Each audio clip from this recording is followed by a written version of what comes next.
Eh bien, à 20h, j'étais toujours en entretien avec Monsieur Jeff de Bruyne. Alors forcément, j'ai pas vu grand monde comme nous étions dans un bureau. Alors non, moi je n'ai pas les clés, mais bon. Exceptionnellement, Igor le gardien avait laissé le musée ouvert comme il savait qu'il y allait avoir beaucoup d'allées-venues à cause de toutes ces réunions.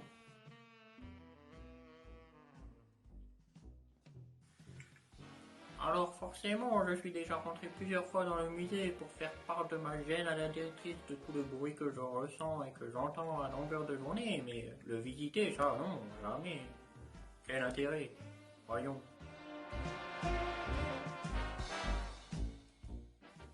Alors ma réunion avec Jeff de Bruges commençait à 19h, alors c'est à peu près dans ces eaux-là que je suis arrivé. Hein.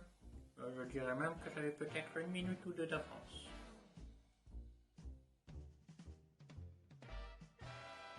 Pour répondre à la question, je citerai Thomas Jefferson, troisième président des États-Unis, qui a à juste titre dit « La tranquillité est le lait de la vieillesse ».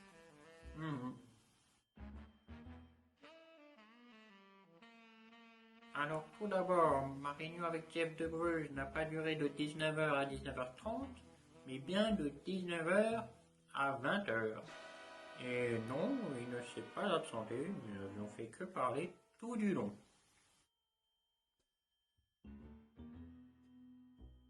Ah ben oui, je suis rentré chez moi. Hein. Vous savez, pour moi, à 20h30, c'est une petite tisane et au lit.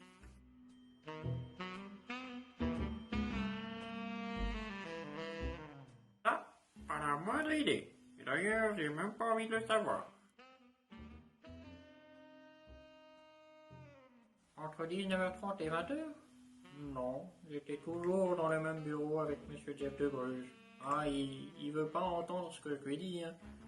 J'ai l'impression qu'il comprend pas que je suis exaspéré de ce bruit des enfants.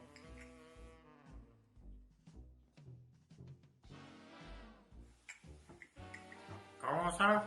Vous la trouvez pas belle, mon étagère? Elle est parfaite comme ça. Il n'y a pas besoin qu'un nounours vienne l'embellir. Et encore moins une Barbie. Je n'ai ni enfant, ni petits-enfants. Et je suis pas prêt d'en avoir.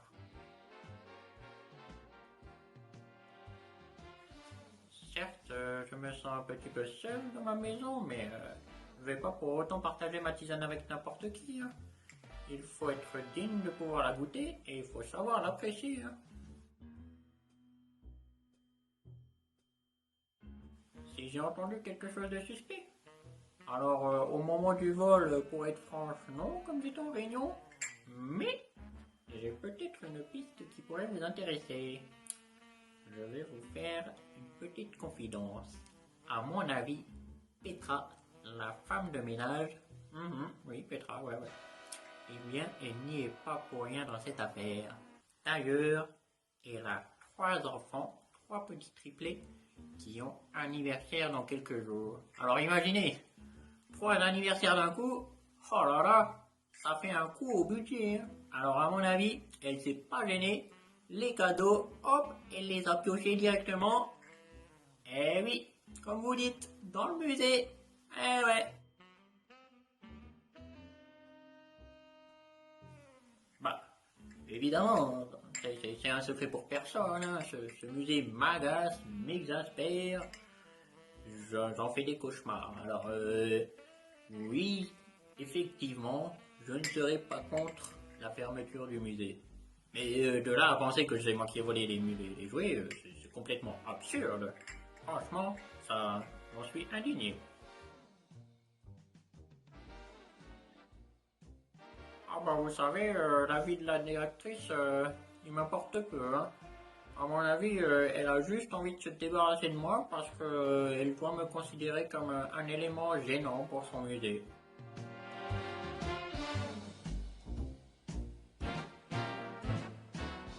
Ah bah, comme je vous l'ai dit, Petra, je la vois souvent passer avec ses 3 enfants. Hein. D'ailleurs, je les ai même déjà entendus demander des jouets qui se trouvent dans le musée.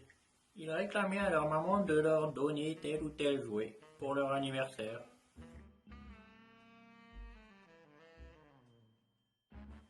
Ah, ben, c'est que pour moi, la tisane, c'est bien plus qu'une passion. Je dirais plus que c'est un mode de vie, une façon d'être même.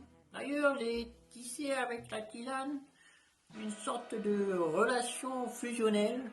Oui, on peut appeler ça comme ça. Je dirais que nous avons fait, entre elle et moi, une fusion. Une infusion, je dirais même. Lundi, ça sera au tour de Petra de répondre à vos questions. Petra est la femme de ménage du musée. Celle qui aime nettoyer, balayer. Mais c'est aussi elle qui a 3 enfants. Alors, n'aurait-elle pas volé les jouets pour ses enfants? Alors, envoyez vos questions à l'adresse inspecteurpoluche@gmail.com et lundi, Petra vous répondra.